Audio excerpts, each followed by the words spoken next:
Well, all right. Hello and welcome to episode 21 of the Bomb City podcast. My name is Nick, and on this episode, I went down to Hollister, California to interview Phil Leonard, or Syrarium, as you might know his handle on Instagram.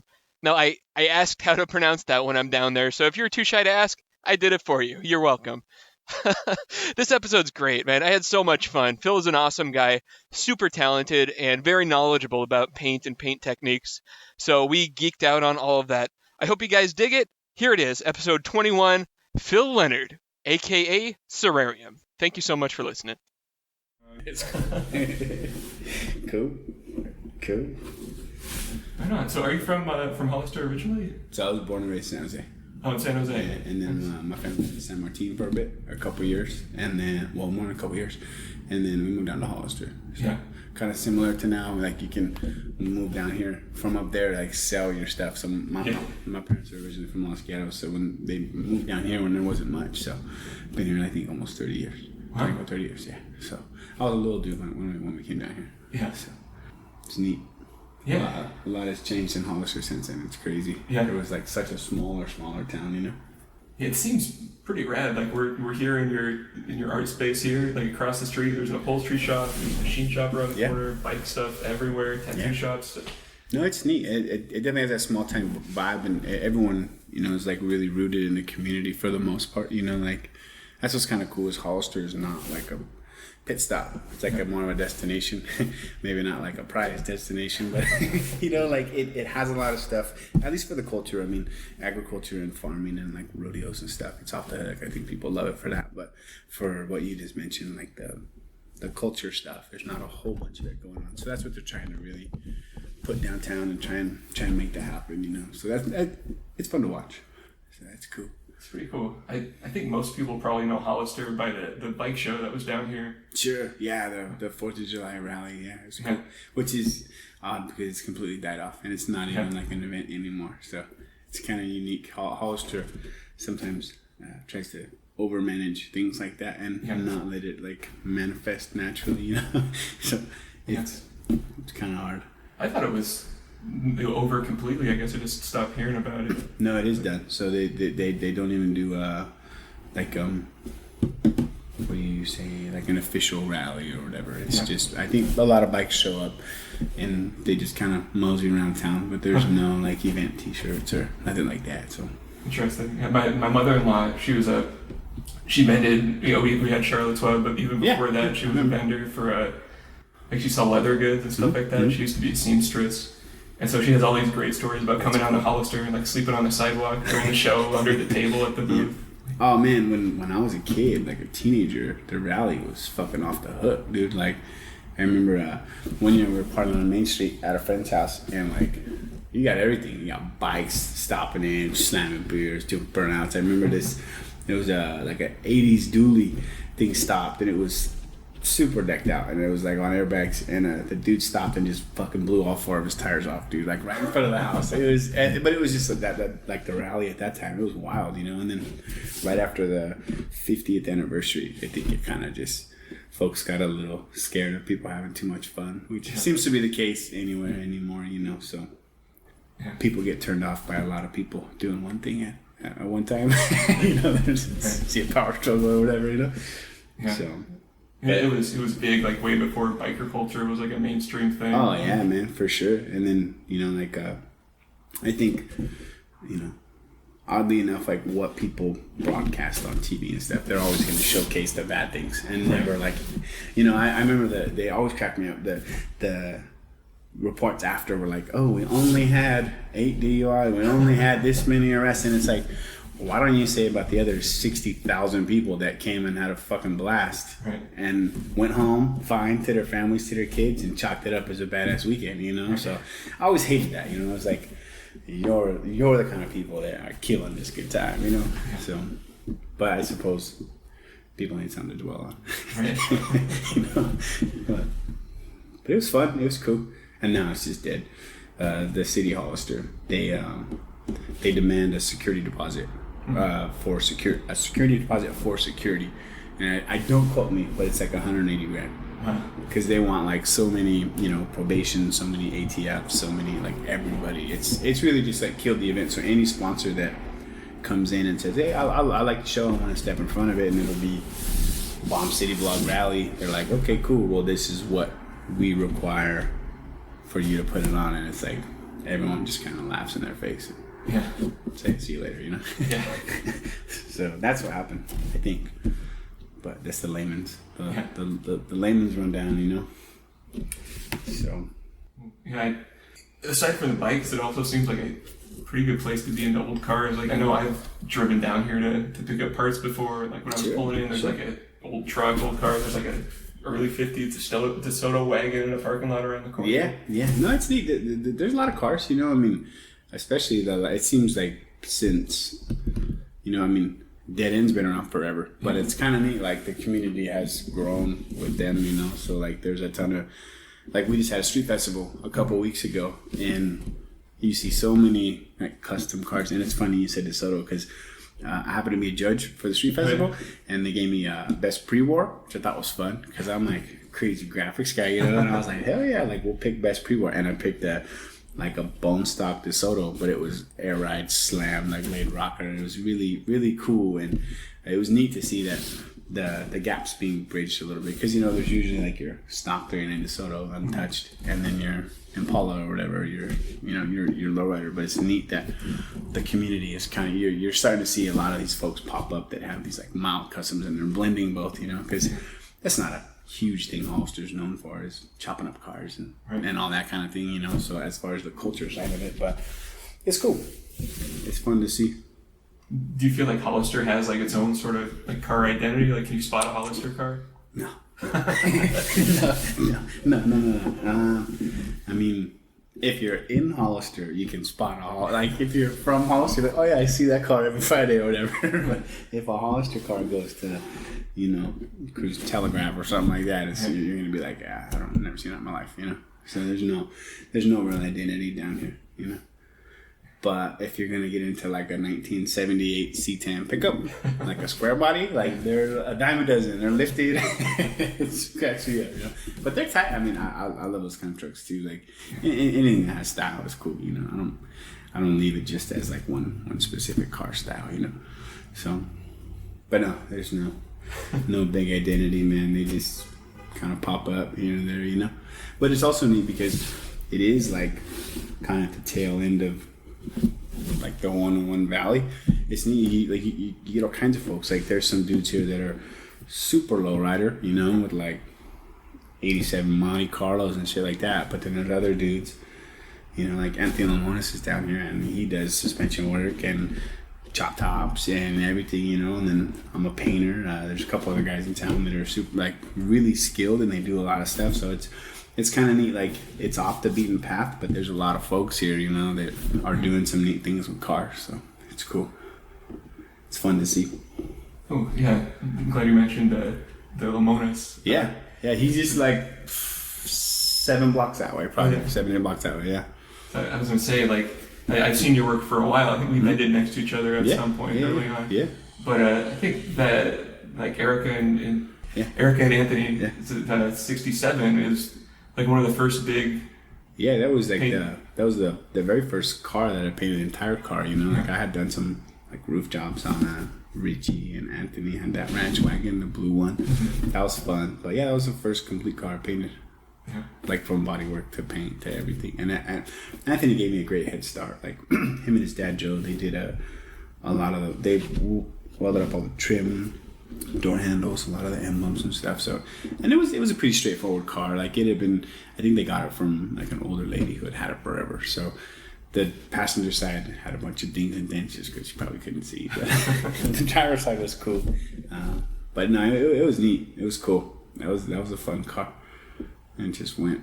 Yeah. It was so cool to see it like be well received, I guess, you know. I mean, not why we painted it to please anybody, but it was just like, 'cause it was purple and there's some lavenders and pinks, you know, and you know, but it was just fun to paint something from start to finish. And like, looking back years now, like I look at pictures of the the car in Lowrider, and I can see that the trunk is all tiger striped and stuff, you know. So it's just like, look, but it's neat. I mean, that was part of the evolution, and a lot of people liked it. It was pretty cool, you know. There was a lot of kind of '60s vibes going on there. So it turned out great. When you started on it, did you have like a cohesive idea of what you wanted, or? No, not really. I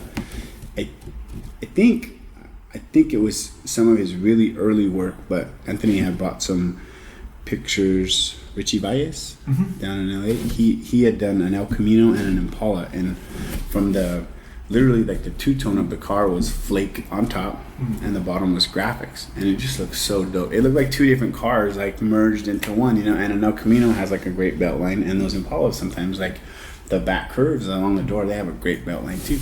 So we wanted to do something like that, but it just kind of evolved, and we started just following the lines of the car. Like, those cars are pretty cool, and there's only so many ways you can lay out a car. I mean, a lot of it is repetitive and been done before. I mean, I'm sure I copied somebody's front fender exactly, but I didn't know. It's kind of impossible not to. I mean, you know, it is like, you can get creative with layouts and patterns and textures and depth and stuff, but I mean, it's a very popular thing to do, so it's hard to be 100% original, you know. So, but that was a really neat car, and then it was cool to try and like purposefully do something that was good, you know, because that's always the hard thing with cars too. Like, I hover with cars and artwork, I love the flaws, and cars, you get crucified over flaws, you know. So it's like a lot of my personal artwork, the paintings and surfboards and skateboards and stuff like that, like, I don't mind that you can see the hand done,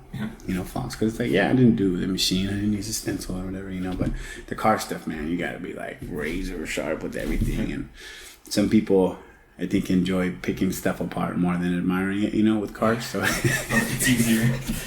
it's like a sport, you know. So, but it was neat to try and do my best on that, you know. I didn't stripe it just because I didn't feel like my skills at that time were where they should be to pull some lines down a car. A guy here local did, but it was neat, you know. It was a fun product, you know. So it's cool.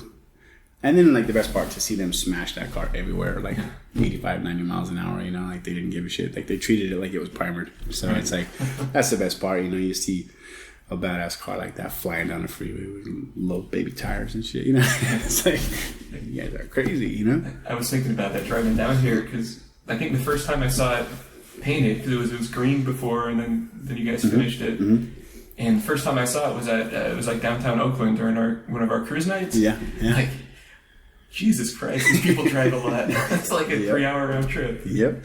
I remember it was one of the things that sticks in my brain as a cool memory. Right when we got it done, we took it to the roaster shop, and me and Anthony and Erica had worked all day, but me, Anthony, and Erica left on like a Wednesday night to be there Thursday or whatever it is, and Joe went with us too, and me and Anthony super tired, we fell asleep, and then Erica starts driving, and like, we wake up and she's going faster than we were, like fucking hauling ass, like we went through Ventura, you know. So it's not like the Grapevine, but it's still some pretty good hills. And then that's when we were like, yeah, the name is definitely solidified. This thing's still going 85 on a trailer, you know, because it was super rainy, and we were like, that's the last thing we need, is some bad luck in the rain or something. So, but that was the only time it was ever on a trailer, was going to the roaster show. So. But yeah, that I don't think that car knew life below 60, or, you know what I'm saying? Unless they're around town. Like, that was the best part, dude. It's just, and it wasn't Anthony or Erica, it was both of them just fucking hauling ass the whole time. It was pretty cool. It's pretty cool. That reminds me, we were driving, my wife was driving her car back from Santa Maria, I think, a few years ago. Probably a lot more than a few years ago, actually. Sure. Goes by quick. It does. And yeah, they came by, like, waved, and just flew past us. Yeah, that's, I mean, and I get it, like, you know, before I met them, I was just cruiser, you know. But once, like, I like that part, is like going fast and I mean, being responsible, of course, you know. It's never about like being an asshole on the streets and like getting people to call you a jerk. But, you know, like, I love that part, man. It's just like, oh, you're supposed to drive it, you know. Like, that's the coolest part. Like, I love, you know, seeing them in the garage, but it's like, it's pretty cool to see them out on the freeway getting it, you know. Yeah, that's cool. For sure. That's cool. And then too, like, that car held up super well. I mean, I remember they went to San Diego in that car and made killer time, and Anthony like loaded up the trunk with like 2 spare tires, jacks, everything, and they were still just kicking ass, you know. That was cool. And it's a super bummer because now I think the car sits in somewhere in the East Bay. Yeah. Yeah, Indian dude bought it, and he just said he collected cars. Wow. So he's like, no, I just have a little small kind of museum thing at the house, and that's what it's gonna do. Whatever. That's too bad. Yeah, you know. So that's something. It's actually just the other day I was like, hey man, you ever wish you had it back? He's like, oh, every day. You know, I'll never build one because I mean he did like all the trim, he polished, I mean everything like to the nines, you know, and. He was like, I'll never do one like that again just because it's a headache, you know? But, no, that was a neat car. But, hey, it's all about the ride, you know? It's not... You can build more, you know? Right. So, but that was fun. That was a neat car. I learned a lot. I remember I'd cleared it one time, and, you know, it's got all kinds of tape edges from all the buildup and stuff. And that car didn't even have flake. I don't even think at that time I was really spraying flake too much because I really didn't know how. And, it sat wet sanded because I was scared to clear it again, you know? Because I was like, oh man, dude, like you're lucky you've gotten this far. Like you're gonna fuck this thing up, dude, you know? So it sat like in the middle of summer, and Anthony was just like, are you gonna re-clear it? Are you gonna what? I was like, yeah, I mean, I'm working up to it, you know? Like, give me some time, you know? And then the second time around, I blew some clear on it, but it was good. Like, luckily, I mean, never really any big issues on that thing other than, you know, some old tape bleeds or something like that here and there, but nothing, no catastrophic bubbles or wrinkles or anything like that, you know. That's awesome. Yeah, always makes it funner when you don't got to go backwards. You know. Right on. So you said that was your first full paint job, and before that you did roofs. Yeah, how'd you get started spraying car paint? Just self-taught, you know. As a kid, you know, I had done some fabrication work, like, you know, the airbags, and always like welding and that kind of stuff, and just gonna pay someone else to paint a car, of course, you know, because this is stupid expensive. And I think I started like some black primer jobs, you know, or whatever. And then it's actually funny, my little brother had a 67 Nova, and he actually wanted to go shiny, so he bought saved up his money, and he bought like a Lamborghini purple for a 67 Nova. And I was like, that's crazy, it's gonna look weird. But he painted it that color, and it was dope, and he killed it. Like, we just made a booth in the shop, and he did a really nice paint job. And after that I was like, wow, little man could do it, I could do it, you know. So obviously I stuck with it, and he's just a one-time guy, you know. But just by doing it, like I found that there's a lot of ways to learn a lot of stuff, and I always like the vocational approach, you know. Just get your hands on something and start making it, you know, because no matter how much you read about something, or even with me, like listen about something, I'm a very receptive dude to words and like vocabulary, but I also like to do it myself and just see the tolerances of stuff and what you can get away with. So just like that, I remember I started painting a couple of hard hats. At the time I was living in Chico, and I had an old compressor where I scrapped the compressor and I just plugged the holes, and I'd go to the gas station and just fill up the tank, you know, and I would just spray, because we had like a basement in our place, and I would just spray down there until my tank was low, go fill it up at a gas station again, you know.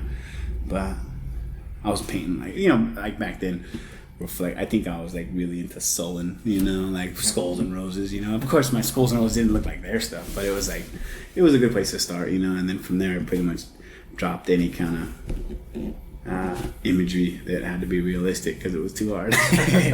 So there was shapes and colors and depth, and that stuff looks fun. Let's get into that. But there was a dude here in town that I went to for reference points on a lot of stuff, but for the most part just trial and error, experimenting, you know. I mean, I think that's what's helped me the most, you know. It's just logging the hours, you know. So, but no, like never worked at a body shop, or never did like a bullshit what do they call those apprentice.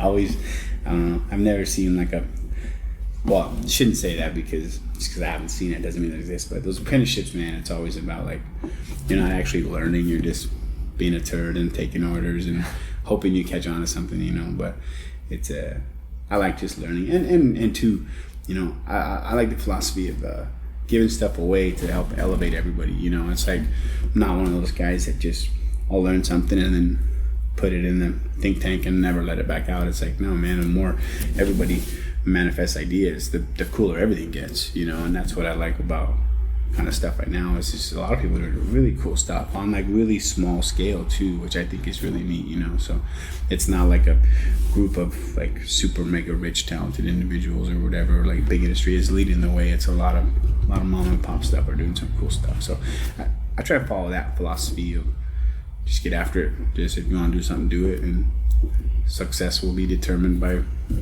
your influence in it and your experience in it. So I just like doing stuff. Yeah, that's the funnest part, you know. I don't hang on to artwork when it's done, because it's like the process is what really is fun for me, you know. Yeah, I think it was Bruce Gossett, but I think he was quoting someone else that said, if you're going to start being a painter, you better like what you paint, because you're going to hang on to a lot of it. Oh, sure. Yeah, like, so if you go to like Anthony Gonzalez, try and name a bunch of them, Richie Santiago, two of my brothers, Jason and Brett, Anthony Lamones, they have all these originals that I go see and I'm like horrified, man. It's just like, oh my God, it's like orange peel and all this stuff, because now, you know, it's like 10 years, like 10 years later or whatever it is, I'm just like, fuck, can we like trade some stuff out? But they actually appreciate that they're original pieces, you know, and that they're crooked ass pinstripey and stuff, you know. So it's neat, but yeah, I can't really hold on to stuff at the shop, because like I find myself like staying stagnant there, you know. It's like I need to see new stuff, new ideas, you know. I mean, even if it is the same paints and the same medium, it's kind of neat to manipulate the canvases and what you're painting, and especially now because I've gotten to a little bit of a niche where, you know, you can paint surfboards, you can paint Sonic the Hedgehog. I just painted a 6-foot Sonic the Hedgehog, you know. So it's like really funky, weird stuff, you know, and that's neat, because the car stuff does get monotonous, you know. Yeah. So. Yeah, that's cool. It looks like you put out a lot of work too. Oh yeah, that's the key. Like I that's the key for me.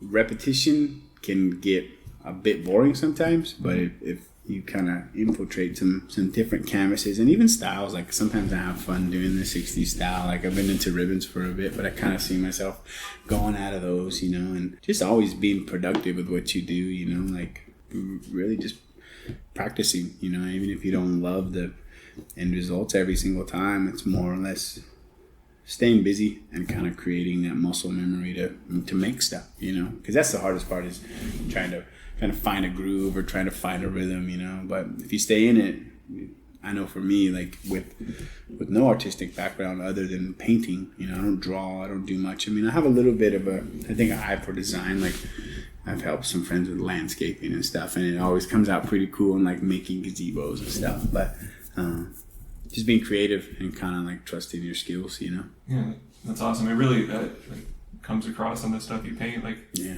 I remember a while ago you painted, I think it was a skateboard or something, and you had these two sets of panels, and they looked like they were a foot apart. Like you had like drop shadows. I think one was like a pearl, the other one was like a deeper. Sure. It's so cool, like to see you coming up with new. Like, how many ways can you paint a skateboard? You know. So I think I've done over 100. Wow. Like the last year or so, just because they're fun and they're cheap. You know, like you can buy a blank deck for $10. It's usually pretty ready to go, you know. And then I like using the wood as a background anyway, so I got a primer on, you know. So sometimes those are fun. They're just, and they're nice little kind of brain exercises to have bigger ideas for the surfboards and the cars and Harleys, you know. Because if you paint a Harley a certain way and the owner doesn't like it or you don't like it, it's harder to wipe that off than a skateboard, you know.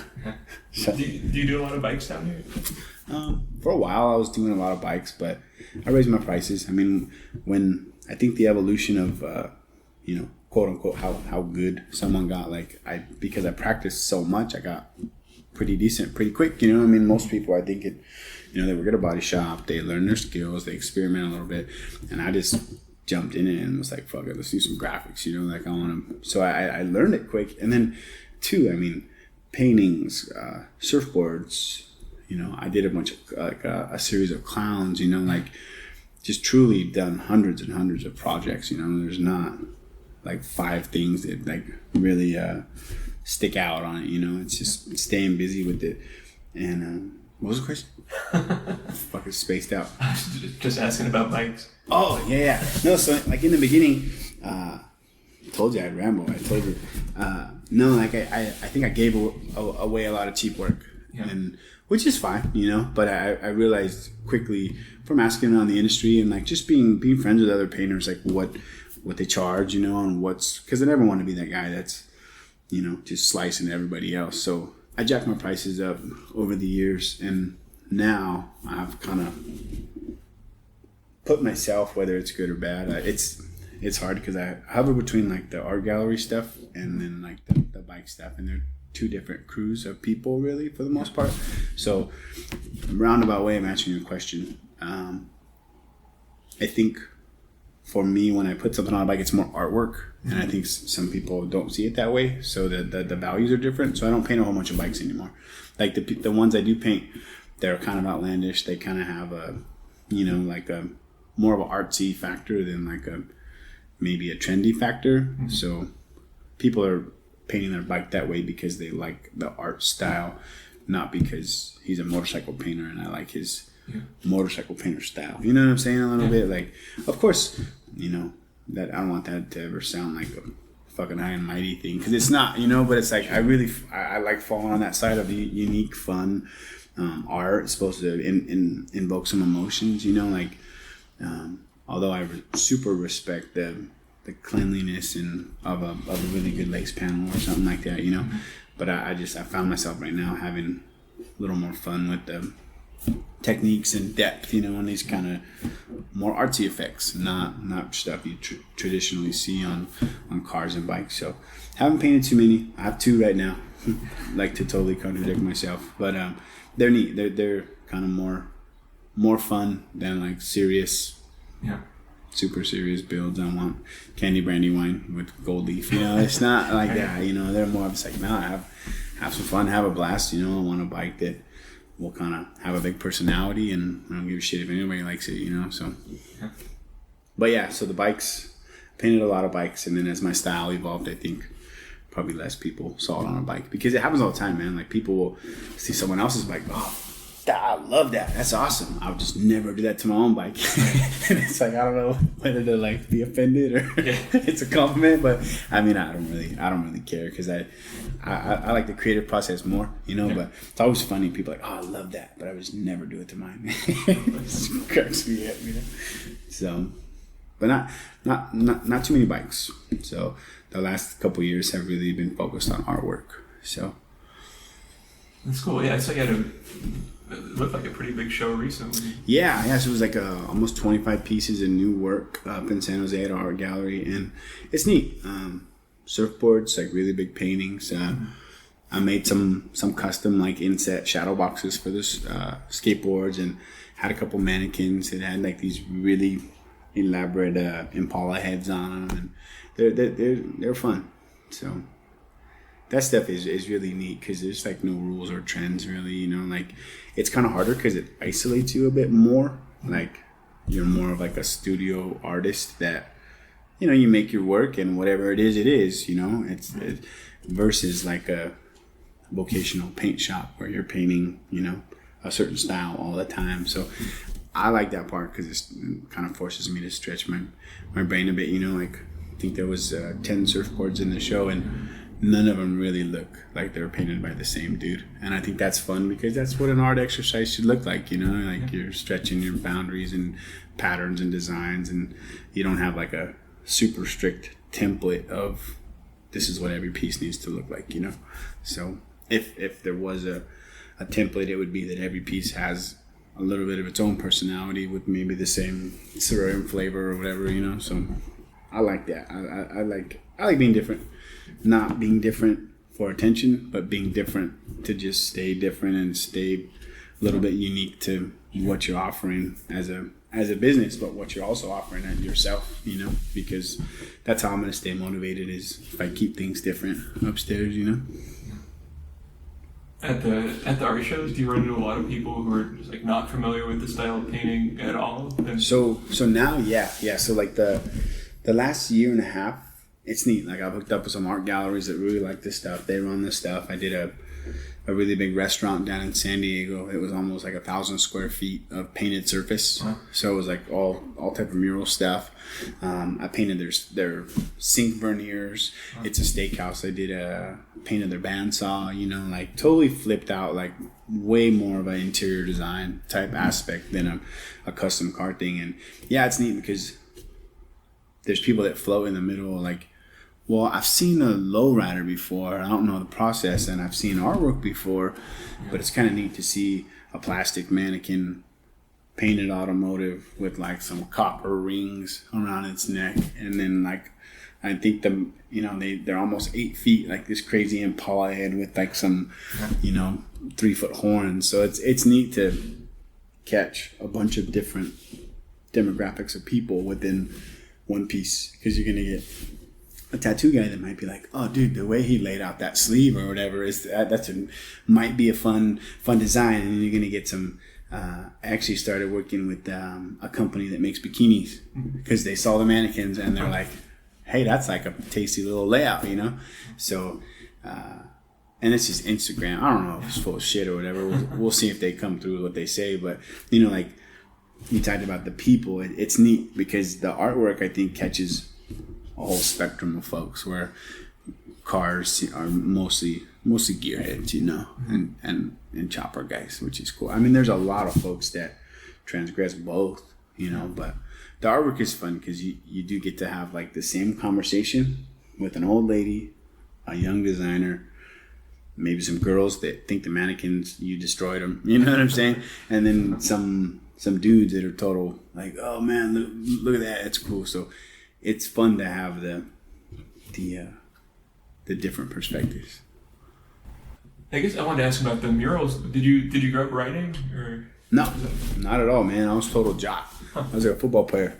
So when I was in high school, I was really good at football, and that's kind of what took me into schooling and eventually college. And then from there, it wasn't really doing what I thought I could in football, so I stopped. And I'd always mess with cars. My first car was a 1977 pickup, and it was like stock height, and it was a long bed. And I was like, man, I was like reading magazines about Mustang 2 clips and stuff. So I bought one, and I saved up my money, and I bought one, and I put it on the truck. And like next thing you know, the truck's like Land Rocker, big old monster C-notch that I totally didn't need back in the day, but it was fun. So I always did cars, and then but in high school and college I played football.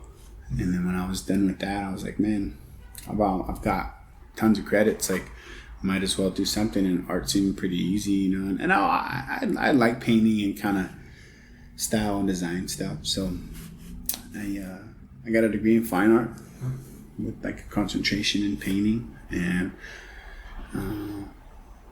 that was that. I never, like, the product you see is really the only thing I do. That's like, as far, like, I don't do portraits. I draw a little bit, I do some text design and stuff like that, but I'm trying to get better at the computer side of stuff, just because it's interesting and fun. But no, I was never like the figure drawing classes. I never drew the figure. I always just got like a thumbs up for an attempt, because it was like, nice try, dude. You know what I'm saying? Like, but I never. I don't know. I have a short attention span, so it's hard for me to look at something or even the idea of replicating it better than it is. Like, I remember one time we had this model in class, and she was a really older lady. She had breast cancer, and I think it's a double mastectomy. Is that what it is? And so she's like a really unique person to draw, but it's like, man, you can't create that. Right. Like, better is a funny word, but you can't create more accurate. You can't create that more accurate than it already is in real life, So I think that's why maybe I went the direction I did, is playing with shapes and colors and depth and pearls and candies and flakes and stuff, because it's more of a hands-on process of making something versus replicating something, Yeah. But like, major hats off to people who do portrait car drawings, like some of my really good friends do a lot of that stuff, and it's like, hats off to them every time. I'm fucking blown away, because it's just, how many hours you got in that portrait? 20 or whatever. And I'm like, Jesus, I've already done like 17 skateboards. It's hard for me. Like, But I mean, like I said, maybe someday when I get to a point where my brain decides to settle down a little bit, I can put some attention to stuff like that. But for now, lots of work and lots of big color and stuff like that. So yeah, I really like working with like pearls and metallics and metal flake and all that, because like it kind of reminds me of, I don't know, back in the day when artists used to mix their own paints from pigment. Sure. Like where it wasn't, you didn't just buy a tube of pre-made stuff or tattoo pigment the same way. There used to be this whole secret like network of people to call to get like, you know, this toner pigment here mixed with this like rare earth metal or whatever. Sure. You know, I like the discovery of playing with pearl, because you can make a completely unique color that you can't buy out of a can. Like one of my favorite things to do is when a piece, and you know, probably give away some secrets, whatever, but I don't mind. And there might not even be secrets. Maybe I think they're secrets, but other people are like, oh, you're a dipshit, I've been doing that forever, you know. But it's like, one of my favorite things to do is like finish a painting and then put some, like, mark off some windows or something, you know, on it, and then take a white pearl and just start adding a little bit of orange candy, a little bit of gold candy, and you start taking that white pearl into like this creamy, sherbety, weird pearl, and then it's like you say, that's what I think the funnest part is. It's just like, man, I've never seen that color. What is that color? And that's the best compliment I think I get from folks, like the depth, but also like, yo, what's that color? Like that's the funnest part, because that means you stimulated something inside them. Like when you can walk by and be like, oh, that's pagan gold, or that's ruby or brown, you know, or what is it, like sunset pearl, you know, like to me that stuff is like really cool, really great, but there's no excitement there for me, you know. It's like you've seen it once, you've seen it a bunch of times, you know. So I like playing with colors, and like nothing I buy in a can stays the same. Like even if say I'm going to do a series of paintings, I'll buy a gallon of silver, but I'll just dump some Oriental blue in it, and then all of a sudden you have this weird kind of metallic-y, frosty looking silver that has a blue tint to it, and you just take off from there. And then when you do all your shading and stuff, so say you want a darker mix of a silver, you add some purple, and now you got a silver with some Oriental blue with some purple, you know. So it's neat, and that's actually how we did Erica's car. Erica's car was all made from the same kind of paint. So every shade of purple started as silver, but it's just got purple base added to it, or purple candy added to it, or I think we use like purple and then maybe passion purple, if that's even a thing. Sounds like it's a thing. But I like mixing toners.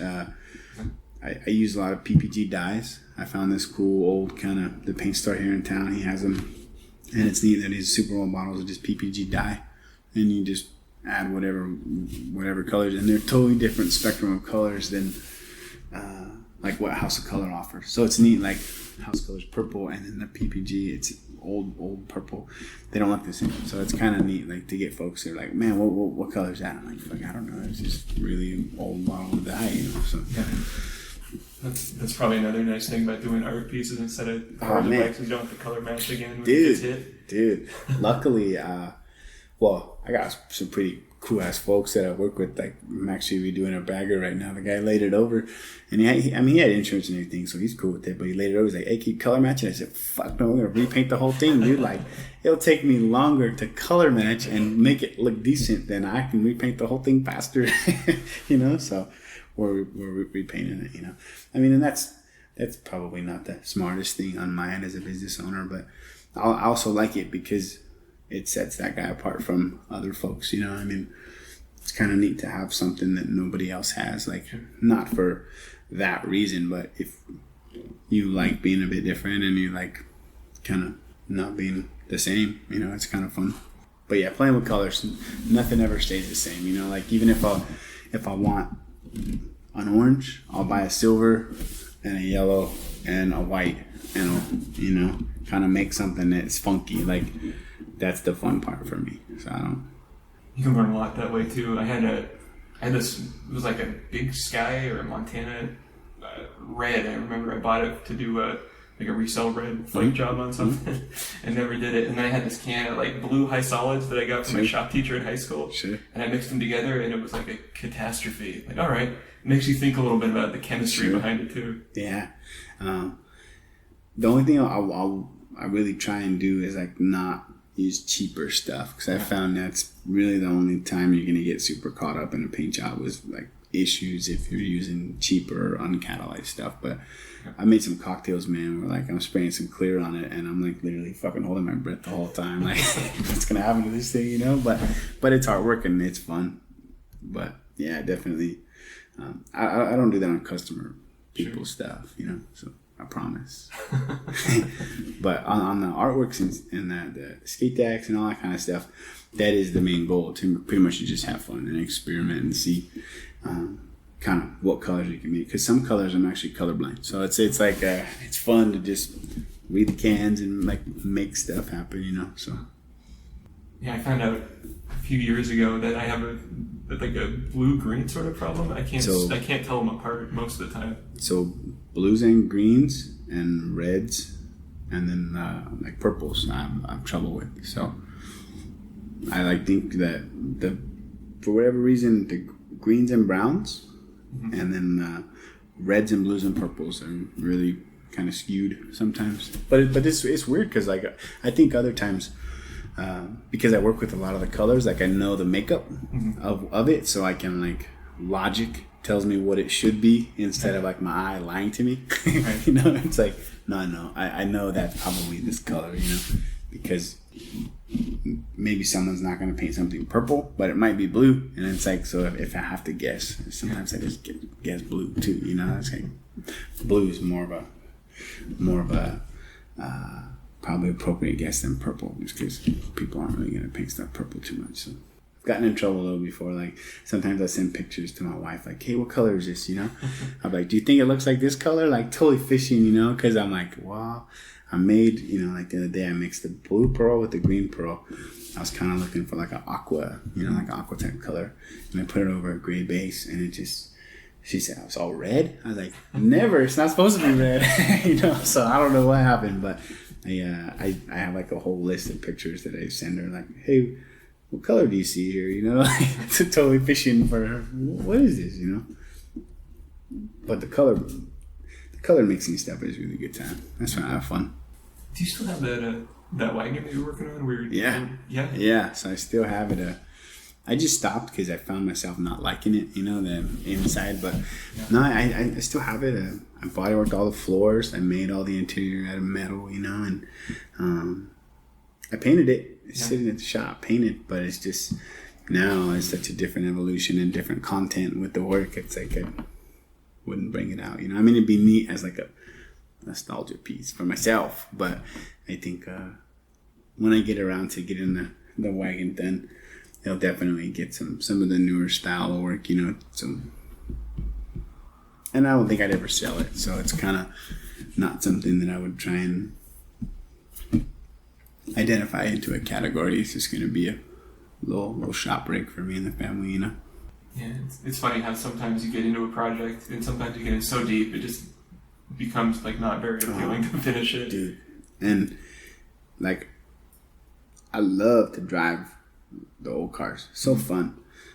But that one, like, I think financially too, like, because I had that 57 Ford with the green flames, like purple green flames, and that was pretty cool. And I sold it for a good chunk of money, and then like immediately I spent all the money on the wagon. Like I bought the wagon, every single trim, everything, all the window rubbers. Like I literally just sat down one day and just started ordering. Like I had like empty your cart for like $5,000, like, you know, and not because I had the money, but I just literally sold one truck, and I said, you know what, I definitely want to swap a car for a car. Like I don't want to, you know, I was single at the time, you know, so I was like, yeah, why not? Like I would like another car, and but like window trims, I bought all brand new glass, all that kind of stuff. So it's all sitting there, just needs some attention, you know. But it happens. It does. I mean, I'll come back to it, and at least I know when I come back to it, it's all there. So, like, there's brand new bumpers in it, radiator fans. I put all like air conditioning and heater in it, you know, everything. But just that, and I think it's exactly what I've kind of learned my philosophy. Like, I like to see stuff get made and find a home, and it's like I don't want to sell that one. So it's like it'll be the project that just takes way too long and probably won't even be that cool, you know. Like it's like thought you're actually building something, you know. So, but it's neat that the top's already all flaked out. I mean, it's got a headliner in it. It's got interior. Like it's most car guys would probably laugh at me because they just think I'm lazy, fat fuck, and it's just like you need to actually get to work on your stuff, and it's like I don't have any time, you know. So I mean, I have time, but I'm gonna spend it with my kids or doing some artwork or something, you know, hanging out with my wife. So how old are your kids? 12, 10, and 4. Oh, so you're busy. Oh yeah, we're busy. We're super busy. So always something going on. And then too, it's like I like to have fun. You know, like I try not to take life super serious. You know, I mean it's already really serious by default, but it's like try and put as much fun in there as you can, and that's why I think I worked on building the business over almost 10 years. You know, and just having a good time. Like I really like enjoying people. I mean, like this is a good Saturday for me. You know, like I went and worked in the morning. We're rapping right now, and it's a good time. And then me and my family, I think we're going to go to the boardwalk after. So it's like I love staying busy and just experiencing life, you know. Like I would have a really hard time like just on a day-to-day, every day is the same schedule, you know. But now I guess as I get a little bit older, I'm starting to enjoy it a little more because it's not as fun to like work every aspect of the business, you know, from like telephones to emails to Instagram DMs to paint to, you know, so everything, bill collector, receipt writer, you know what I'm saying? So now it's neat to kind of find a different stability and let that stuff, like the art galleries, they run with all that stuff. So I don't really, that's nice because it's just like make work and have fun and give us the product and we'll do that stuff for you. So that's a good time. Yeah. It's a good arrangement. Yeah, I mean, don't get it twisted. They take a healthy chunk for that service, but at the same time, it's like I get to do what I want and just work the artwork, you know. Yeah. So, and then they have connections with people that would never even look at me twice. So it's kind of like keep on doing what you're doing, you know. Did I see you at a skateboard deck on a movie or a TV show? Or something? Yeah. So. A couple years ago, this skate shop in New York, they really liked my style, so they bought some boards, and they bought some boards since, and they just kind of keep them on the wall as like more of a novelty item, you know what I'm saying? I don't think folks ride them, but Trip Out, the guy calls me, it's Uncle Funky Skate Shop, and he's a really cool dude. His name's Jeff. We became buddies, and he hits me up one day. He's like, "Hey, this chick just comes in, kind of didn't even look like a skater, but she was a set designer or like a prop designer or whatever for the movie, and they wanted a skate deck for the movie, so they came in and they picked this right off the bat, one off the wall, and like you can barely see it in the movie, but it's like it's kind of cool. Me and my wife went and saw the movie, and it's like there's just one part where you're like, oh shit, there it is, you know. But was it Ocean's 8, yeah. Awesome. Yeah, it was neat, you know. I mean, it's just cool that the work is like in these little pockets of places where it's getting that kind of attention. Because I think that's the, you know, on the business side of it, the making money side of it, that is truly the hardest part. You know, it's like, how do I get my work in the right atmosphere to potentially make like money? Like not just money to be like I paid for my materials and I paid for I had fun, but like no, I paid for my materials, I had a fucking blast, but I also paid my rent with that one. You know, so it's neat to get to that place where the work is appreciated by certain folks, and there's people that believe that it's worth that, you know, because that's the hardest thing with art, and like what's something worth, you know. I mean, it's worth whatever someone will pay, you know. So, but that was really neat to have that little experience, you know. So that, and I mean, another cool part is just people appreciate it. Like that's what's fun to me is you know, someone out there really digging on it, you know. And I don't know like who kept it from the movie or whatever, but it was tight. I mean, they put it was like an orange board with some lace, and like really 70s, like super funky, and they put like these chrome trucks on it, and like I think it was clear wheels, so it looked super hip. I was like, man, that's really cool right there. So it was pretty neat. So yeah, I can't remember what the hell the show was. I used to, when I was intern right out of, or apprentice, I guess is a better word for it, right out of college, I was working for this wheelchair company. I'm going to try and Google this very stealthily because I can't remember the name of the show. Where'd you go to college at? I went to SF State. Oh, cool. So, okay, got it. So they were rebooting this old show where it's I think it's a police officer or a detective, and the show's called Ironsides. You ever hear of it? Mm-mm. So it was, I think it was based in San Francisco, and the wheelchair company that I was working with, since they're from San Francisco, they got to build the chair for this TV show Ironsides. Oh, that's cool. I forget who was in it. Some relatively well-known TV actor. But we built the chair, and I was one of the ones who got to put it together.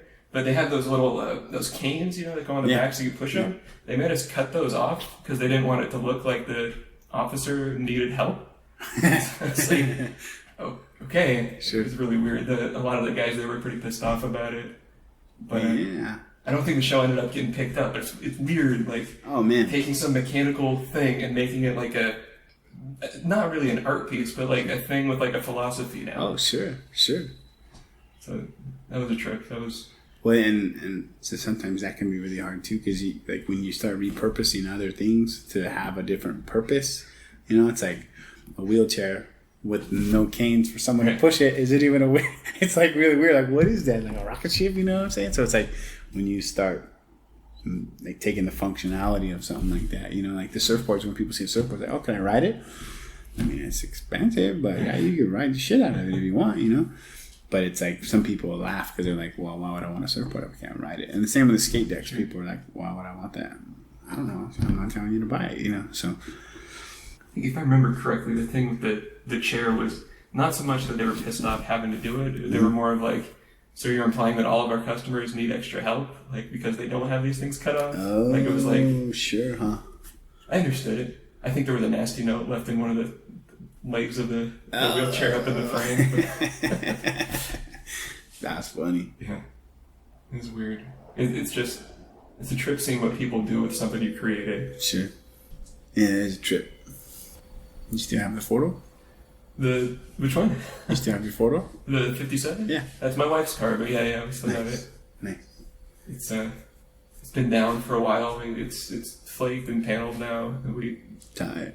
We did it quick. To get it out the door, we had a road trip planned. Sure.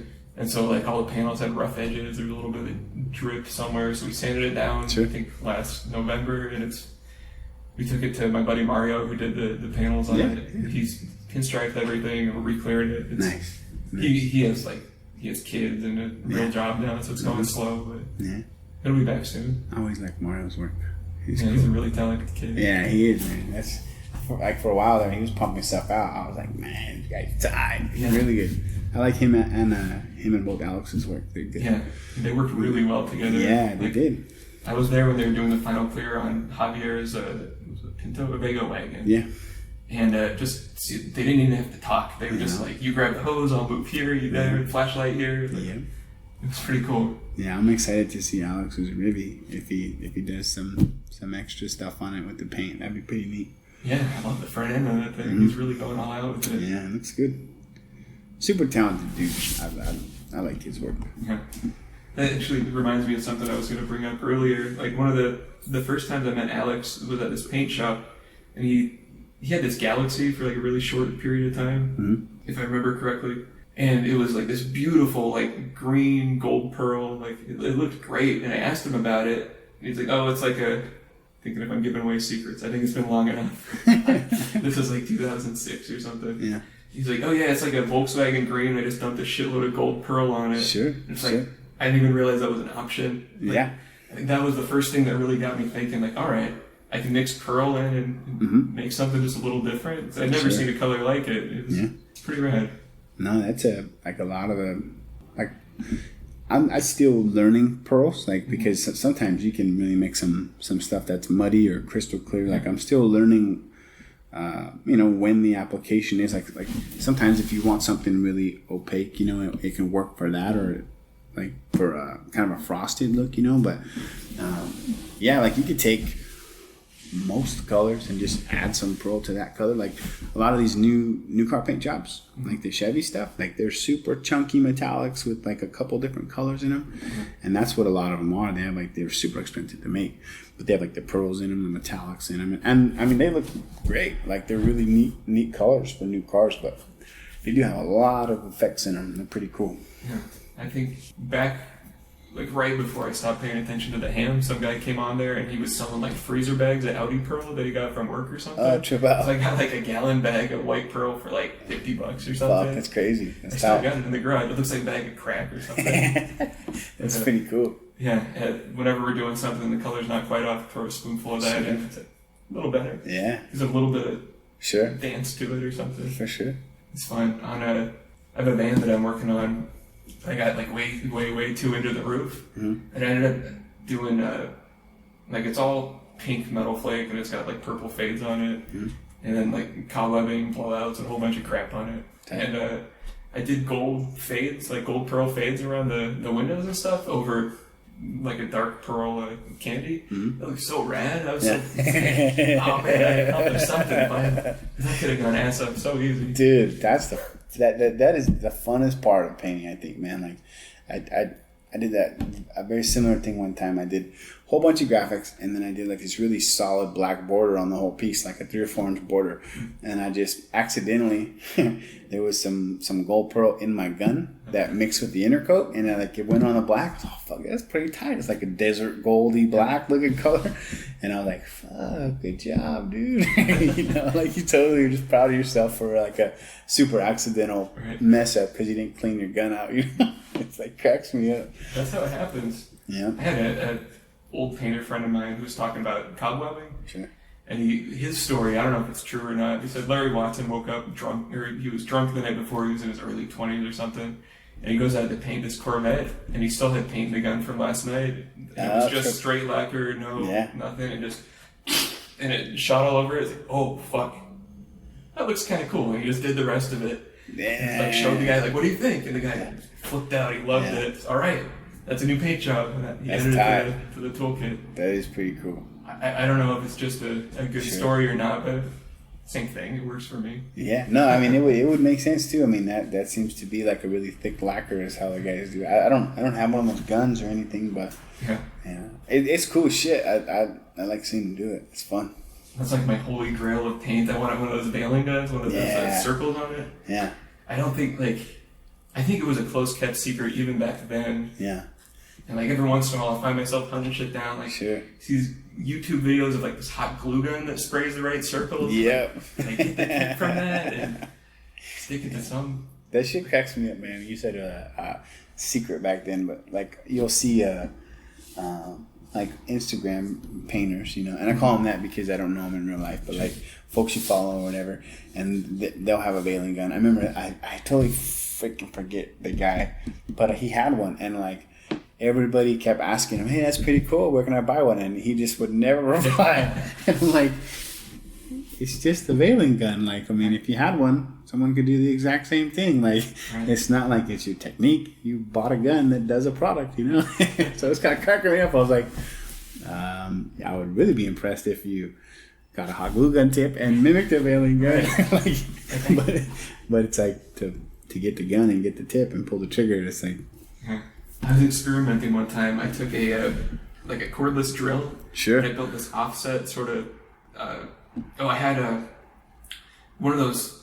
What do you call it? Like a fly cutter that's for drilling big holes without a hole saw. It's like a straight thing with 2 blades on it. Mm-hmm. And I pulled one of those off, and I attached a syringe to it full of paint with a rubber band on it. So I pulled the trigger. This thing, like I let this go. The whole thing, it didn't work at all, and it was way too fast. The thing ripped apart. But it's close to having something. That's points for creativity right there. The rubber band and the syringe. Alex, that's pretty good. That's pretty good with that. Right. I was even googling like, you know, those graffiti artists who drip like the glue on the ground. Sure. If I could do that well, I could fake it on a flat surface. Mm-hmm. Yeah, that one's a mystery to me. I guess it's just buying the right gun. And, I mean, the guys I see doing it, that it looks really, really good, are the guys with the veiling gun. So it's like, kind of leads me to believe, you know, if you can find the gun, then you can do the product, you know? Right. Cobwebbing, I understand. I think cobwebbing just by in the right paint, like getting old, dried out lacquer. Yeah. I've heard stories of letting paint sit out until it's a little thicker, but veiling thing with the circles, like on the Gypsy Rose is covered with I got to figure out how to do that. Yeah, no, I'm sure you could you could create a market if you made a new one. Yeah, that's true. I looked into it. I was like, man, I could figure this out. I can design this. But it seems like every 6 months I'll get like really high on that idea. I was looking even just a week or so ago. They had these dual pot spray guns on eBay. I was looking at. I imagine if you're doing like a base coat blend, you could do your 2 colors in that and just between the 2 triggers. That'd be trippy, huh? And I can't figure out what else you'd use those for. Yeah. Besides just putting down a lot of material at once. That'd be super trippy to alternate colors like that. Yeah. There's got to be something you could do with that. Yeah. Do you see those pictures from like the Watson Museum? He has like paint guns with a ton of tips on them, like ones that look like they spin. That guy spent a lot of time experimenting. Sure. But I think that's why he has the kind of what do you call it? Respect he does, because it's like he just was doing some truly unique stuff for that time, you know. Definitely. I think that's pretty cool. And the fact that now, 50, 60 years later, whatever, people are still trying to mimic it and have that style is pretty cool. That's when you know when you were truly ahead of your time, you know. Definitely. Some of those pictures, you just want to like reach through them and feel it. You know, I've had those questions, like when we were trying to get the 57 smooth. Like, man, I bet you most of these panel paint jobs we grew up looking at are like, you can rub your fingernail over the edge of them. Like, sure, they're all flawed. Like, you see some of Roth's fade jobs, and it's like, man, they look great on a magazine cover, about 3 inches wide. But that we've gotten used to a very achievable high level of I don't know, symmetry, success, and that we now have the ability to do like really technically challenging paint that we didn't used to. So it is funny looking back to the past for them to see what they did. It's not the same material. It's not. No, not at all. Well, there's some guys. There's a guy here in town. He does graphics, but he has really got into the waterborne stuff. And in San Bernardino County, you don't have to be waterborne yet. Oh yeah. Yeah, so you can still buy, your thing, all that stuff. But dude, a lot of people do. And but he says the waterborne stuff fades incredibly better than enamel urethane stuff. He was like, dude, if you can switch your systems over, it's kind of pricey or whatever, but that's everything. He loves the waterborne stuff. Like he said it dries right off the bat. Like you get better fades, everything. So there's always like newer technology and something different, that some new effect or whatever. You got any new stuff in the works you're excited about? Let's see, I bought a it's for myself, but I bought a arcade game, a pirate ship arcade game from the Santa Cruz Beach Boardwalk, and I want to put it in the parade. The Hollister has a little downtown parade, a little lights on celebration, and I thought it'd be pretty tight to it's a big pirate ship. Like I could sit in it and drive it. Wow. So I was like, man, if you could get like one of your longboards and put wheels on it, then the kids could like surf on that thing, and I could just drive this whole pirate ship around. It'd be pretty fucking cool, little circus, you know what I'm saying? That's right. But I want to paint it all up and everything, and it would look pretty cool. So, but I look forward to doing some projects like that. Like now that I have a few different resources for selling work, I feel like maybe some projects can come to life that will have a second life with somebody else, because I feel like a lot of people do it with cars. Some people build cars to sell. They paint them a certain way or build them a certain way that they know will sell, or they go the opposite and build it where it'll be hard to sell. I remember Eric and Anthony actually had a little trouble getting big money for the car because it was purple, and it was great. A lot of people loved it, but I think they had a buyer that was like, oh yeah, I'd love it if it wasn't purple, if it was just white or silver or whatever, the same look. But no, I'm looking forward to some art projects like the pirate ship, and then I have a couple airplane wings that I want to paint at the shop. Yeah, so some neat stuff, and those opportunities kind of came through the art galleries, having a little more influence in the work and some ideas, and oftentimes just having the outlet for it, because it's neat to paint something, but if I know it's going to sit in the shop for a year, there's no point. But I know if there's a home for it right away, it's like, okay, let's do that. Like this piece, it's like I wouldn't do it and let it sit around the shop, but I would do it if I knew that a week later it was going somewhere, So that's kind of neat. Like, and that's why I like the work not sticking around, because you can really kind of cater your work schedule to those kind of projects. That's awesome. The arcade game reminded me, there was like a broken down fair ride on the way here. It was like one of the swinging boat things. Oh yeah. And I thought about those clown things you were painting, like the trash cans, which from there reminded me like amusement parks, like bumper cars and stuff like that. Yep. There's a lot of custom paint that goes into all that stuff too. So there's a ton of it. There's actually a guy about an hour and a half south in Panoche Valley. Mm-hmm. He has a full bumper car setup at his house. Yeah. Some uber rich dude from the Bay Area. Like, he just owns a ranch down there. But we're gonna start painting all the bumper cars. No shit. Yeah, he owns a construction company in San Jose, and he lives down there. And I painted some windmills for him, and he now wants to start doing these bumper cars like one at a time with all these big chunky metallics and flakes and stuff. Oh, that's gonna be fun. Oh, dude, it'd be a fucking blast. That'd be crazy, you know. So, but they're all fiberglass, made some work, and he actually bought them in Mexico. So, kind of a neat little story in them, you know. Yeah, that's right. But yeah, it's completely bananas. Like, you drive down the middle of nowhere, and this dude has like a full on little ranch down there with anything and everything you'd want. It's cool. But like the randomness of projects is like, that's another fun thing too, because this guy here, I painted a windmill for him with some signage, and then he's like, well, yeah, I just happen to actually have some bumper cars.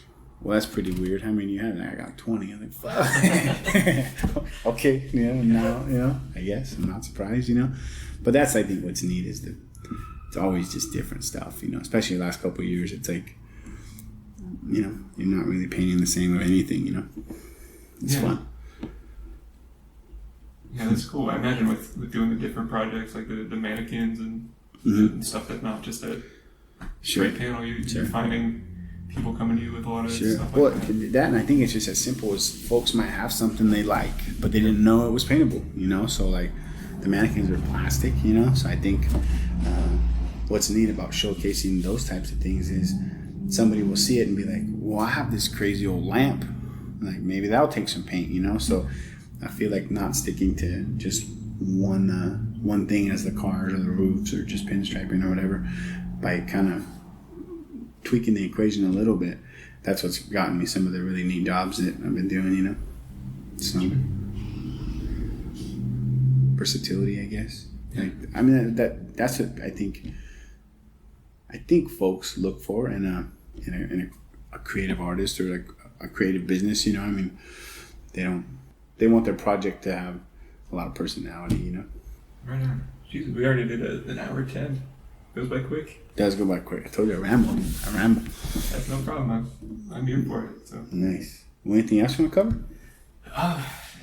Do you have anything big coming up, like another art show or anything like that? I have an art show next month in Carmel. Okay.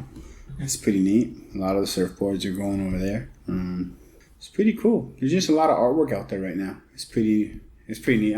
This is kind of cool. Like, just I don't know, just because it makes me smile. I actually get a little emotional about it. But earlier this year, Shepard Ferry, he bought a board for me. That was pretty cool. Yeah, that was pretty tight.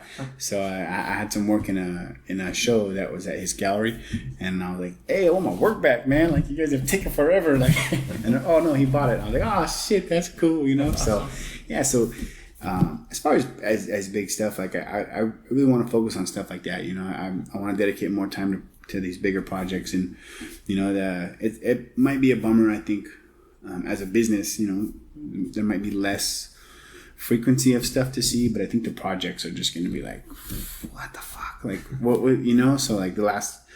I've done a big Sonic. I have some other big sculptures in the work. That restaurant. So there's it's kind of some bigger picture stuff that I want to start focusing on and just having fun. I mean, I don't ever want to stick to a formula. I mean, you can only do like even surfboards right now. Like I've done probably about 25 this year, and it's just like it's just one shape. I mean, yeah, you can start messing with shapes and start doing some fun things with them, but the funnest part is kind of moving around and stuff. So I have some airplane wings in the shop that I think those have a home already, so those will be fun to paint. But just having fun, It'll be a good time.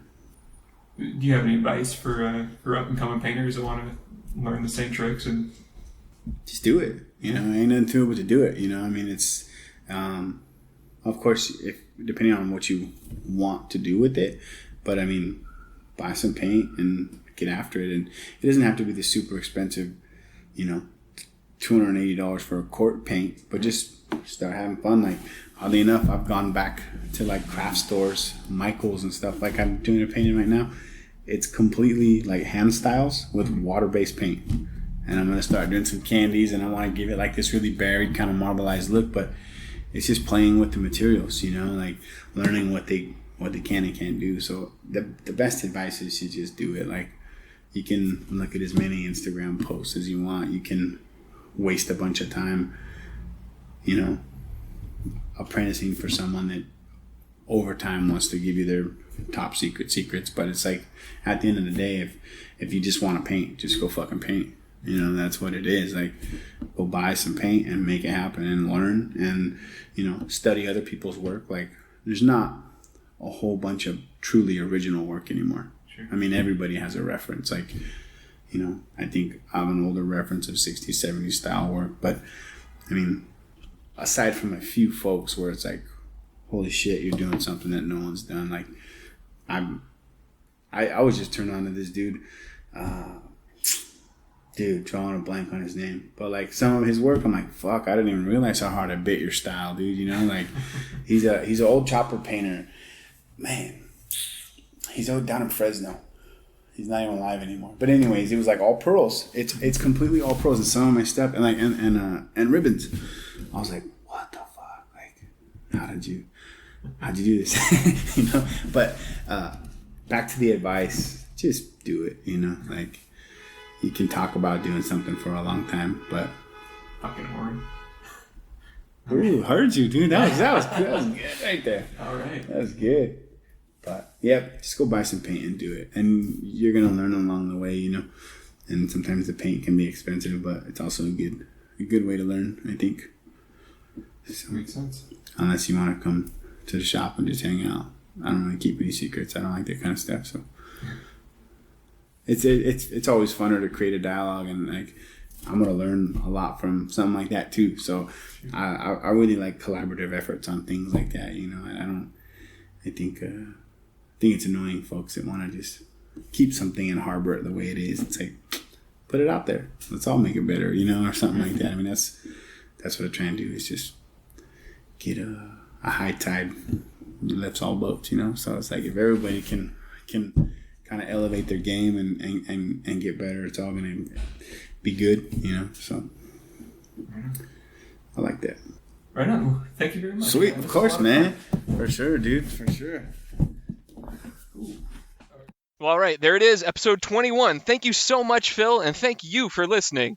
Man, I had such a blast down on Hollister. It's such a cool town. I showed up a little early for the interview, so I had time to walk around and check out downtown there.